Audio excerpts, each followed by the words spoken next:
오늘은 전진의 장애가 되는 요단강을 뛰어넘으라, 전진의 장애가 되는 요단강을 뛰어넘으라 라는 제목으로 하나님 말씀 증거하도록 하겠습니다. 정탐꾼을 보냈습니다. 돌아와서 보고를 합니다. 그게 2장 23절 24절에 나와 있습니다.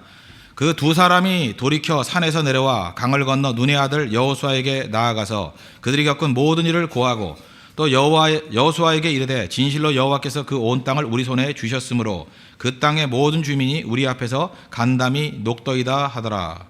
그 온 땅을 우리 손에 하나님께서 주셨습니다. 그리고 모든 백성들 우리 정탐해 보니까 굉장히 두려워 떨고 있습니다. 가면 승리합니다. 이런 보고를 했다라는 것입니다. 그래서 정탐 이후에 여호수아가 온 백성들을 이끌고 시딤이라는 건 그 아카시아 나무라는 뜻입니다. 아카시아. 그러니까 시딤, 장소가 아마 아카시아가 많았던 것 같습니다. 그래서 아카시아 나무로 언약궤를 만들었죠. 그래서 옛날 성경에는 아카시아 나무를 조각목 그랬습니다. 조각목. 조각조각 난 목이 아니라 아카시아 나무다 이렇게 생각하면 됩니다. 조각목 또는 아카시아 나무. 그 장소 이름이 시딤에서 요단 강가로 이끌고 왔습니다. 시딤에서 요단 강까지의 거리가 16km입니다. 16km. 제가 어저께 자전거를 탔는데 자전거 탈라 그래도 원래 목표 16km. 물론 100km를 탔지만 16km. 그러니까 여기서 한 한양대 정도 가는 거에 왕복거리 그 정도로 이렇게 이끌어 갔습니다. 시딤에서 요단 강까지. 요단강 앞에서 3일 동안 머물렀습니다. 이게 참 특이하지 않습니까? 왜 하나님께서 그냥 직접 넘어가게 만들지 아니하시고 요단강 앞에서 3일 동안 머무르게 만드셨을까? 이유가 그렇습니다. 지금의 요단강이 아닙니다. 그때는 물이 넘칠 때입니다. 넘실대는 요단강. 바라보기만 해도 겁이 덜컥덜컥 나는 그런 요단강. 그런 물가에 사흘 동안 머물게 만들었습니다. 3장 2절 보니까 사흘 후에 그랬잖아요. 사흘 동안 그 안에 머물렀다는 것입니다. 왜 그랬겠습니까? 그때 이스라엘 백성들 아마도 장적이 60만이니까 한 200만쯤 되는 사람들이 그 물을 바라보면서 온갖 생각을 다 했을 것입니다. 저걸 어떻게 건너나. 우리는 배도 없는데, 우리는 다리도 없는데, 우리는 뗏목도 없는데 도저히 걸어서 건널 수 있는 그러한 강이 아니라는 것입니다. 그때 느끼는 게 뭐죠? 어쩔 수 없다. 또 철저한 무기력의 체험, 그런 걸 하도록 하나님께서 3일 동안 그 자리에 남겨두셨다는 것입니다. 우리가 신앙생활을 하면 약속은 풍성합니다. 요한복음 10장 10절 보니까 내가 온 것은 양으로 생명을 얻게 하고 더 풍성히 얻게 하려는 것이라. 말씀 들을 때는 굉장히 가슴이 뜨겁죠. 하나님이 넘치는 약속을 주셨다. 근데 현실로 와가지고 딱 부딪히는 요단강은 쉽게 넘을 수 없는 강입니다. 넘실대는 강입니다. 우리 인생 가운데 이런 게 얼마나 많이 있겠습니까? 현실이 초라합니다. 현실에 문제가 너무 커 보인다는 것입니다. 우리 보통 누구나 다 결혼하잖아요. 그런데 어떤 사람은 결혼 문제가 요단강 같이 다가올 수가 있어요. 넘을 수가 없는 거예요. 이거 하나 넘으려고 그러니까 가족들의 문제가 걸리고 경제의 문제가 걸리고 이것저것 걸리고 하여튼 생각만 해도 머리가 아픈 그 많은 사람들에게서도 결혼 문제가 요단강일 수 있다는 것입니다. 또 취업의 문제, 쉽게 취업하는 것 같이 보이지만 그렇지 않죠. 취업이 왜 이렇게 힘든지, 이력서를 100장 냈다는 사람도 있고요. 어려움, 그 사람의 인생에 있어서 취업이 정말로 요단강과 같이 난제일 수 있다는 것입니다. 옛날에는 학교 선생님 되는 거 되게 쉬웠습니다. 그래서 하는 거 없으면 그냥 선생이나 할래 이랬거든요. 근데 요즘은 임용고시라고 얘기합니다. 그게 어떻게 고시가 되는지 모르지만, 그죠? 임용고시. 그래서 한 몇 년씩 떨어지는 사람들 제가 봤습니다. 남들은 쉽게 되는 길 같이 보였는데, 옛날에 쉬워 보였는데, 지금 그게 요단강이 돼버렸다는 거예요. 쉽지 않습니다. 창업해 보셨습니까? 창업하니까 주변에 있는 사람들이 다 그럽니다. 이 사람은 사업할 사람이 아니야. 일이 안 될 사람이야. 걸리는 거 문제투성이에요. 내가 생각했던 건 10가지였는데 부딪혀 보니까 100가지도 넘어요. 이걸 어떻게 감당할 것인가. 창업하는 사람들은 내 앞에 놓여있는 요단강, 이걸 경험하게 된다는 것입니다. 사업할 때 말할 것도 없죠. 이것저것 생각, 변수가 너무 많습니다. 넘실대는 물결 앞에 주눅이 들어버리는 거, 도저히 이거 감당 못할 것 같은 거, 그게 요단강이라는 것입니다. 어떨 때 내가 감당하지 못하는 질병일 수 있죠. 어떻게 내 몸에 이런 바이러스가 있고 이런 암덩이가 있는가, 감당할 수가 없어요. 의사의 손으로 안 되고 계산이 안 나오는 거예요. 도저히 계산이 안 나오는 거 앞에 놓여 있는 현실, 그게 요단강이라는 것입니다. 내 앞에 요단강이 있다는 거예요. 그거 묵상하라는 겁니다. 3일 동안 긴 시간입니다. 그래서 완전히 내 힘 갖고는 안 된다, 자포자기할 정도의 그런 한계에 부딪히라는 거예요. 그래야 하나님 바라보죠. 그래서 요단강이 우리에게 주는 메시지 뭐냐 하면, 세상 바라보면 다 낙심한다는 것입니다. 주만 바라볼지라. 내 능력으로 넘는 게 아니라 하나님의 능력으로 넘어야 된다. 그게 우리 요단강이라는 것입니다. 오늘은 이 전반적인 것 중에서 특별히 요단강을 건너기 전에 자기 자신의 자세, 우리 개인적인 자세를 중심으로만 오늘 살펴보겠습니다. 세 가지로 살피겠는데, 첫째는 새벽에 일찍 깨라는 것입니다. 또 다른 말로 하면 부지런하게 살라는 거예요. 3장 1절에 보십시오. 또 여호수아가 아침에 일찍이 일어나서, 여기서 아침에 일찍이 새벽이라는 뜻인데 샤캄이라는 단어입니다. 샤캄, 아침에 일찍 일어났다, 그런 얘기입니다. 우리 한국 속담에 이런 얘기 있죠.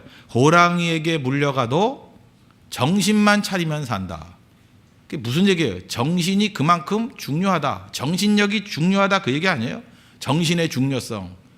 그러니까 뒤집어 얘기하면 호랑이에게 물려가는 상황, 그러니까 요단강 앞에 있는 이런 상황이 되면 대부분의 사람들의 특징은 뭐예요? 정신줄 놓고 있다는 거예요. 제정신이 아니라는 거예요.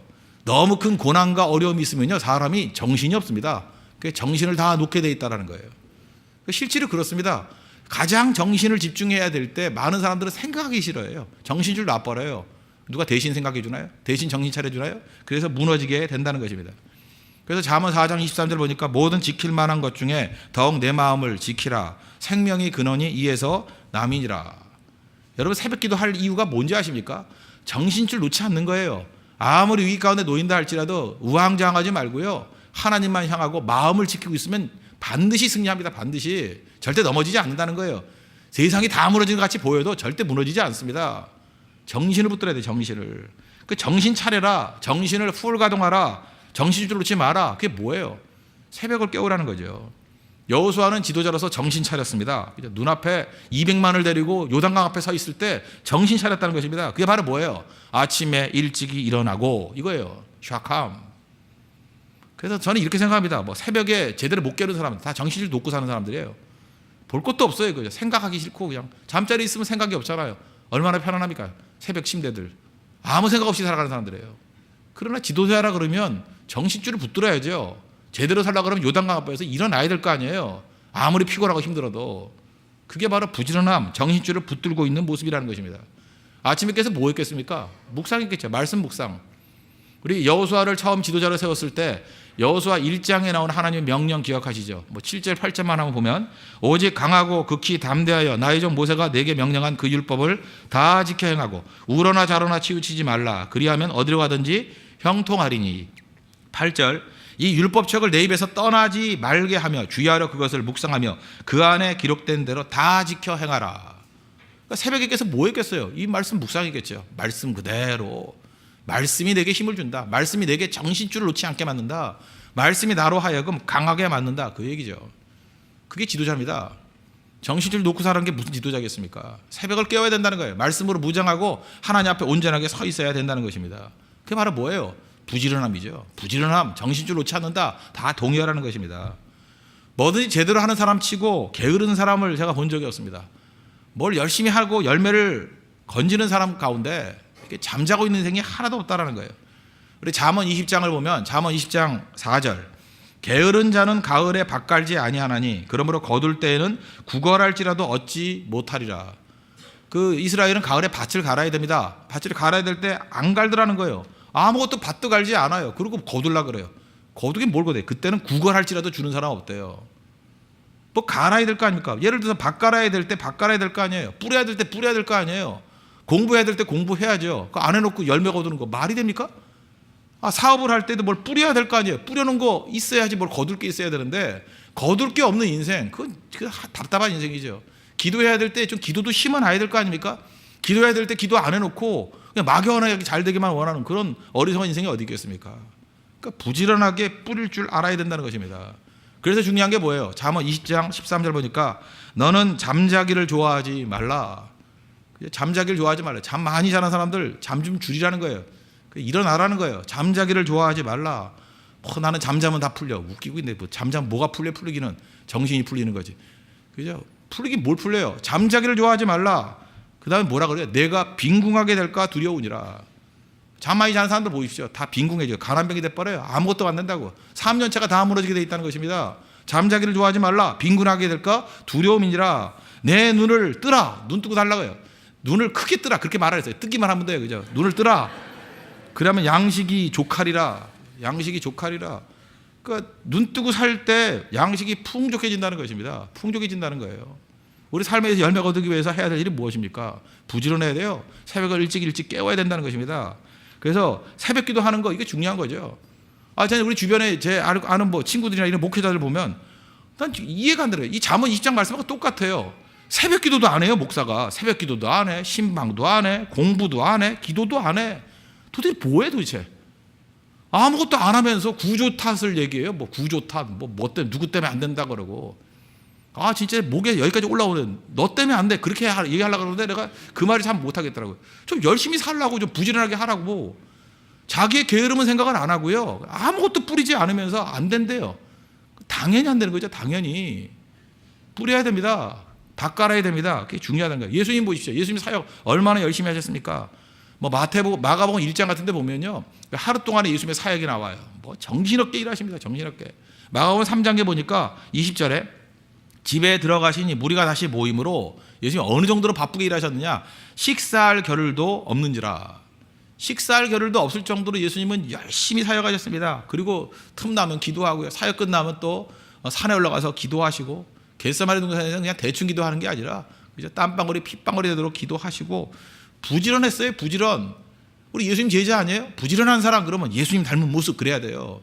게으른 사람들 보면 저거 마귀 새끼네, 그렇게 생각하면 돼요. 마귀 닮은 모습. 마귀는 게으르죠, 그죠? 마귀가 우리에게 게으름을 준다는 것입니다. 왜? 목표가 사라지고 뜨거움이 사라지니까 게으를 수밖에 없죠. 로마서 12장 11절 보니까 부지런하여 게으르지 말고 열심을 품고 주를 섬기라. 부지런하여 게으르지 말고 열심을 품고 주를 섬기라. 요단강 건너기 전에 우리 자신의 자세를 한번 재점검하기를 원합니다. 새벽에 일찍 깨십시오. 그래서 자손들에게 물려줄 수 있는 최고의 유산, 새벽 기도하는 유산입니다. 새벽에 깨야 돼요. 새벽에 깨지 않고 무슨 일이 벌어지겠습니까? 아무것도 안 된다는 거예요. 우리 옆 사람에게 인사합시다. 새벽을 깨웁시다. 부지런한 인생 됩시다. 그게 바로 요단강을 점령할 수 있는 제일 중요한 자세라는 것입니다. 두 번째 자세는 앞장서라는 거예요. 6절 보십시오. 여호수아가 또 제사장들에게 말하 이르되 언약궤를 메고 백성에 앞서 건너라 하매 곧 언약궤를 메고 백성에 앞서 나아가니라. 지도자의 특징이 뭐예요? 앞장서는 겁니다. 앞서야 된다는 거예요. 지도자가 뭐예요? 리더 그러잖아요. 리더가 뭐예요? 리드하는 사람이 리더예요. 리드가 뭡니까? 앞장서서 하는 거죠. 앞장서서 나가는 사람을, 리드하는 사람을 리더라 그러잖아요. 그런데 우린 묘해요. 앞장서기는 싫어하면서 리더 되기는 원해요. 말도 안 되는 얘기죠. 앞장서야 됩니다. 앞장서야 돼요. 조금 전에 찬양했죠. 리더들 찬양했잖아요. 7진 리더들 찬양했잖아요. 앞장서서 찬양하니까 이제 따라서 오겠지, 사람들. 그죠? 앞장서 부르지도 않고 자가 너 나가봐 밀어가지고 될 게 하나도 없잖아요. 우리 나폴레옹의 강한 리더십 어디 있습니까? 똑같아요. 지금 비슷한 상황이 하나 있었죠. 거기도 이렇게 강이 있었대. 강이 있는데 강을 넘어가지고 적진을 향해서 나아가야 되는데 이 요단강 같이 강이 넘실랬는가 봐요. 두렵지요. 첫째, 뭐 강이 얼마나 깊은지, 물살이 얼마나 센지, 어떤 일이 벌어질지 모르잖아요. 목숨 걸 일에 누가 앞장서겠어요. 그래서 앞으로 가는데 안 가더라는 거예요. 근데 갑자기 사령관인 나폴레옹이 말 타고 강 속에 뛰어들더라는 거예요. 그리고 하는 얘기가 뭐예요? 나를 따르라. 위인전도 안 봤어요. 내가 어렸을 때 맨날 보는 위인전인데, 그죠? 나폴레옹이 나를 따르라. 그리고 물속에 들어가서 제일 먼저 물속에 강에 뛰어든 게 나폴레옹이고 제일 먼저 건너편에 도착한 게 나폴레옹이었대요. 나를 따르라. 그러니 와 하고 가가지고 저 모든 군사들이 다 따라서 뭐 대승거뒀죄고 뭐 말할 것도 없는 거 아닙니까? 나를 따르라. 앞장서는 리더를 둔다는 것만큼 복된 건 없다는 것입니다. 앞장서는 리더가 있으면요 충성하기가 어렵지 않아요. 우리 잘 보면 회사에서도 그렇고 뭐 어떤 공동체도 그렇고 이게 뭐 충성이 어려울 때가 있죠. 충성이 어려울 때 특징이 뭔지 알아요? 리더가 앞장서질 않아요. 리더가 앞장서지 않으면요 도대체 첫째, 내가 뭘 해야 될지를 잘 모르겠고요. 이때 내가 나서야 되나 말아야 되나, 내가 너무 앞장서는 거 아닌가, 내가 또 이거 낄 땐가 안 낄 땐가. 그래서 묘한 게 뭐냐면 충성해야 될 때 자꾸만 생각을 하게 돼요. 리더가 앞장서지 못하면 양떼들이 괴로운 겁니다. 이거 충성해야 될 때, 충성할 때 충성을 못하고요 그 에너지를 갖고 잠깐 생각을 해. 그죠? 이게 맞나 틀리나, 가야 되나 말아야 되나. 그런데 잘 보면요 별로 생각할 게 없어지고 이건 올바른 길이다 하고 그냥 따라만 가도 되는 거, 그게 얼마나 좋은 리더인지 알아요? 따라만 가도 되는 거, 그 앞장서는 리더가 있기 때문에 그게 가능하다는 것입니다. 그게 항상 되는 게 아니에요. 항상 그죠? 앞장서는 리더가 있을 때 따라만 가도 돼요. 그 발걸음을 따라가기만 해도 푸른 초장과 맑은 시냇물로 이끌 수 있는 리더, 그게 최고죠. 여기도 많은 교사들 계시지 않습니까? 리더들 계시지 않습니까? 해야 될 이거예요. 나를 따르라 그래야 돼요. 앞으로 가, 그게 아니라고요.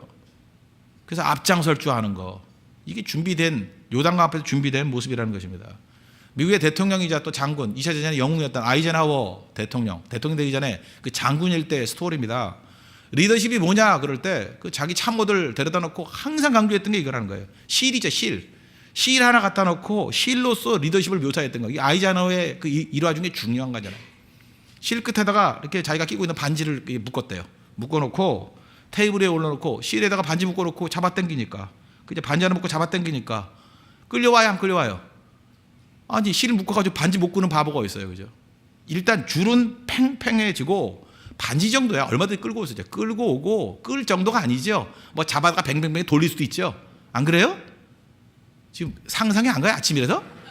반지 하나 묶고 실에다가 잡아당기는데 끌려오잖아요. 어디든 가잖아요. 어디든 뭐 앞으로 가면 앞으로 가고 뒤로 가면 뒤로 가고 얼마든지 끌고 갈 수 있잖아요. 심지어 돌릴 수도 있죠. 끌고 가면 이게 리더예요. 리더십이에요. 반대로 얘기했어요. 대신에 실을 한번 밀어보라고. 반지 달린 실을 밀어봐요. 밀려요? 밀리냐고요? 안 밀리죠. 전혀 밀리지 않고 오히려 자꾸만 밀라 그러다 보면은 실이 엉켜버릴 수 있겠죠. 아이젠하워가 리더십 묘사할 때 너무 간단한 거예요. 그게 리더십이야 그랬어요. 리더십이 뭔지 아느냐? 실이야, 실.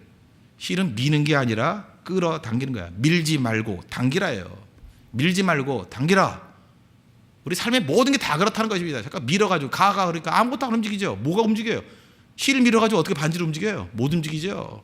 잡아당기면, 그죠? 강력하게 얼마든지 빠르게 움직일 수 있다는 것입니다. 새벽기도도 마찬가지예요. 아니, 담임 목사가 새벽기도 안 나오는 교회가 될 리가 있습니까? 새벽기도가 전혀 안 되죠. 자기도 안 나오면서 새벽기도 나오라는 게 말이 돼요? 실 밀고 있는 거랑 똑같죠. 그건 뭐 볼 것도 없어. 미래가 없어요. 이거 무너지게 돼 있죠. 아니, 간사가 새벽기도 안 나오면서 팀원들 나오라는 게 말이 돼요? 말이? 간사가 새벽기도 안 나오는데 누구 보고 새벽기도 나와요? 날 위해서 기도해달라. 별 이상한 인종 다 있네, 그죠? 자기는 안 나오면서 간사를 위해서 기도해달라. 이게 말이 되냐고, 말이. 자기가 새벽기도에 앞장서든지 아니면 빨리 죽어버리든지 둘 중에 하나가 돼야지. 그러지 않아요? 그건 리더가 장애가 되는 거죠. 그건 교사가 나오지 않으면서 학생들에게 새벽기도 나오라, 이게 말이 되냐고, 말이. 지금 말 안 되는 얘기들만 지금 하고 있죠. 이제 아시겠습니까? 리더가 뭔지, 리더십이 뭔지. 팔로우미예요. 나를 따르라. 여러분, 그 아이젠하워의 이 묘사가 제일 중요하다고 생각합니다. 실에 실 붙들고 내가 리더 끌고 가면 어디든 갈 수 있다는 거예요. 끌어당기는 겁니다. 미는 게 아니에요. 밀지 말고 당기라. 우리 다 같이 합시다. 밀지 말고 당기라. 밀지 말고 끌어당기라. 그런 모습이 있을 때 여러분 앞에 요단강이 갈라지는 그런 능력의 모습이 될 것입니다. 그리고 세 번째로는 성결케 하라는 것입니다. 5절 보십시오. 여호수아가 또 백성에게 이르되 너희는 자신을 성결하게 하라. 여호와께서 내일 너희 가운데 기이한 일들을 행하시리라. 그죠? 그 New Living Translation 거기 보니까 이걸 뭐라고 표현됐냐면 The Lord will do great wonders among you. Great wonders. 참 멋진 표현인가요? Great wonders. 큰 놀라운 일, 뭐 기적, 불가사의한 일. Great wonders. 언제 great wonders 이런 놀라운 일들이 벌어져요? 성결케 할 때. 성결이 뭡니까? 뭐 성결이 우리가 뭐 도덕적으로 깨끗해지고 뭐 이런 게 성결이 아니라 성경에서 말하는 성결은 뭐냐면 십자가 붙드는 거예요. 십자가. 하나님 붙드는 거예요. 우리 가운데 하나님이 오실 때 제일 더러운 게 뭔지 아십니까? 자기의예요. 내 힘 갖고 되겠다. 나 의지한다. 그것만큼 하나님 앞에서 잘못된 게 없는 거라고요. 제일 큰 성결은 뭐예요? 주님 바라보는 거예요. 이 성결의 역사가 딴 게 아닙니다. 하나님만 바라보겠다고. 이 요단강 건너는 것은 내 힘이 아니라고 하나님만 바라봅니다. 그게 깨끗함이에요. 하나님 앞에 그런 깨끗한 모습 가지고 설 수 있는 믿음의 종 되길 바랍니다.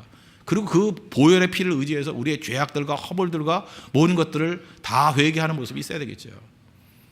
그 D.L. 무디 목사님하고 같이 사역했던 분 있죠. 우리나라의 그 대천덕 신부님의 그 할아버지쯤 되시는 분. 그 R.A. 토레이 목사님이라. R.A. 토레이. 벌써 100년, 120년 되신 분이네요.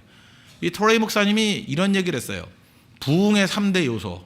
참 인상적인 것 같아요. 어디나 이렇게 모임에 가서 부흥이 일어날 때를 보면은 3가지 요소가 있다는 거예요. 첫째는 하나님과 막힘없는 성결. 죄가 하나님과 우리 사이를 가로막았대요. 그래서 하나님 앞에 담대하게 나갈 수 있는 성결. 그게 바로 뭐예요? 십자가 의지하는 거죠. 깨끗한 모습. 하나님 앞에 성결한 모습. 그게 첫 번째 부흥의 요소고, 두 번째는 뭐냐 하면 하늘문을 열고 하나님이 우리를 대신방하실 때, 참 묘사가 재밌어요. 하나님이 우리를 대신방하실 때가 있대요. 그러니까 하나님보다 앞서지 말라는 거죠. 이게 뭘 놓고 기도를 하고 준비하고 기다리고 있으면 하나님이 우리를 찾아오실 때가 있어요. 그때 하는 거예요. 무조건 설치는 게 아니라 하나님이 우리 가정에 대신방하실 때가 있어요. 말씀으로 대신방하실 때가 있어요. 이렇게 찾아오실 때가 있다고요. 지금이다 할 때가 있다고요. 그때까지 기다리는 거예요. 잠잠히 하나님을 기다리는 거. 그래서 능력 있는 사람의 특징이 뭐냐면 자기가 앞서지 않습니다. 하나님이 하라 그럴 때 하는 거예요. 모세도 자기가 40세 때 이스라엘 백성들 구원하겠습니다. 그랬더니 안 쓰잖아요. 하나님이 대신방하시잖아요. 언제요? 80세에 떨기나무에 불꽃 가운데 임하셨잖아요. 하나님이 대신방하실 때. 분명히 여러분의 개개인의 인생 가운데도 하나님이 대신방하실 때가 있다라는 것입니다. 그 타이밍에 순종했을 때 부흥이 일어난다는 거예요. 성결해야 되고, 두 번째는 하나님이 하늘문을 열고 대신방하실 때. 어떤 때는 진짜 이 목사를 통해서 신방 갔을 때 그런 하나님 그 가정 대신방하실 때가 있어요. 그때 이후에 신방 이전과 이후에 인생이 달라져 버려요. 그 가정의 그 진로가 달라져 버리고요. 축복의 스케일이 달라져 버릴 때가 있어요. 그 신방도 굉장히 중요한 거예요. 하나님께서 말씀을 들고 그 가정을 신방하실 때죠. 신방이 중요한 겁니다. 신방을 만만히 보지 마십시오, 여러분들. 굉장히 중요한 거예요. 그래서 R.A. 토레이 목사님이 이게 경험적으로 얘기한 거예요. 그죠? 하나님이 하늘문을 열고, 그죠? 말씀을 들고 대신방하실 때, 그때가 부흥이 일어날 때다. 그리고 세 번째 부흥의 특징을 얘기를 했는데, 모여서 기도할 때예요. 부흥할 때 예외가 없다라는 거예요. 언제나 2명, 3명, 4명 하여튼 모여서 기도할 때 그때부터 부흥이 막 일어나더라는 거예요. 우리 사도행전 보십시오. 오순절에 대부흥이 있을 때 모여서 120문도가 모여서 열흘 동안 기도했죠. 또 여기저기 보세요. 모여서 맨날 기도할 때 19세기에 미국의 그 엄청난 이름이 부흥이 일어났을 때 학생 자원자 운동 SVM 그러잖아요. Student Volunteer Movement. 그때 어마어마한 부흥이 일어났을 때 특징이 뭐예요? 그 헤이스텍 무브먼트라고 하잖아요. 건축더미 위에서 그 5명, 6명 그 모여가지고 그 꼬마아이들이 기도했을 때 부흥이 일어나더라는 거예요. 그래서 마귀가 제일 무서워하는 게 뭔지 아십니까? 그냥 2명이든 3명이든 모여서 기도하는 거. 무서운 거예요. 결혼 문제, 그러면 문제 있는 사람 모여서 기도하세요. 2-3명 모여라. 그래서 기도하고. 그죠? 뭐 예를 들어서 우리 지인이 부흥하고 있다 그러면 모여라. 무조건 기도하는 거예요. 그때 너무 시간 오래 끌지 말고 하여튼 모여서 기도의 농도가 짙은 거. 30분 모인다 그러면 기도가 29분은 돼야 될 거 아니에요. 30분 모여가지고 20분 쉐어링하고 뭐 5분 기도하고 5분 뭐 빵 먹고 이게 안 되는 거죠. 그죠? 짧은 시간 모여서 해도 기도의 농도가 짙게 90% 이상은 기도가 되도록 그런 모임들 계속 가져보세요. 놀라운 부흥이 일어나요. 무조건 모여서 기도해야 돼요. 여러분들 지금 개인적으로 기도팀이 있습니까? 기도팀이 없다라는 건 무력한 인생이에요. 기도팀들을 만들어야 됩니다. 그죠? 몇 사람이 되든 간에 기도팀 만들고 그 기도팀이 활성화되기 시작할 때 3명이서 기도했더니 갑자기 이게 30명이 되고 300명이 되고 그런 폭발적인 부흥이 일어나요. 부흥의 패턴이라는 것입니다. 먼저 하나님과 나 사이의 성결함. 두 번째, 하나님께서 하늘문을 여시고 우리의 가정과 우리 개인에게 대신방하실 때, 하나님이 찾아오실 때, 그리고 모여서 기도할 때 크나큰 부흥이 일어나게 된다는 것입니다. 그 부흥 놓고 기도하십시오. 하나님께서 우리의 삶 가운데 우리 갈멜산에서 엘리야가 재물들 다 모아놓고 하늘에서 불이 떨어지기를 원했잖아요. 기도하면서 하나님 앞에 내 시간을 내놓습니다. 여기에 불 붙여주십시오. 그게 부흥이에요. 내 재물을 내놓고 하나님 이 재물에 불 붙여주십시오. 그게 부흥이에요. 사용되는 거 아니야. 하나님이 불로서 사용되는 재물 얼마나 멋져요. 하나님 내 재능이 있습니다. 여기다 불 붙여주십시오. 하나님이 불 붙여 사용하는 재능 그거 어마어마한 거죠. 나에게 있는 모든 기회들 하나님이 여기에 불 붙여주십시오. 그게 부흥이라는 것입니다. 그래서 우리 앞에 놓여있는 이 요단강이라는 것은 어떻게 보면 위기같이 보이지만 기회입니다. 기회. 하나님께서 일하시는 기회. 하나님 찾아오십시오. 성결하게 준비하겠습니다. 또 하나님 찾아오시면 하나님 내가 순종하겠습니다. 그러기 위해서 모여서 기도하겠습니다. 그럴 때 크나큰 부흥이 나타나게 된다는 것입니다. 우리 앞에 지금 놓여있는 요단강들이 있습니다. 요단강 앞에서 흔들리지 말고 우왕좌왕하지 말고 3가지 준비합시다. 첫째, 부지런하십시오. 새벽에 일찍 깨십시오. 새벽을 깨우는 인생들 되십시오. 그때 하나님의 영광이 나타나게 될 것입니다. 또 뭐든지 앞장서십시오. 미는 게 아닙니다. 끌어당기는 거. 실 잊지 마십시오. 민다고 되는 게 아니에요. 앞장서지 않으면 아무것도 될 일이 없습니다. 솔선수범해서 앞장설 수 있는 진정한 리더 되는 믿음의 종 되기를 바랍니다. 그 다음에 성결하십시오. 부흥의 3가지 조건, 성결과 하늘문을 열고 하나님의 신방과 모여서 기도할 때 하나님의 역사가 나타나게 될 것입니다. 우리 삶 속에서 이런 요단강의 기적을 체험할 수 있는 믿음의 종 되기를 축원합니다. 네, 오늘 안수기도 할 때에는 우리 태문을 열어달라고 기도하시고 또 진로와 취업을 위해서 우리 기도하는 시간 갖도록 하겠습니다. 다 같이 하나님 간구하겠습니다.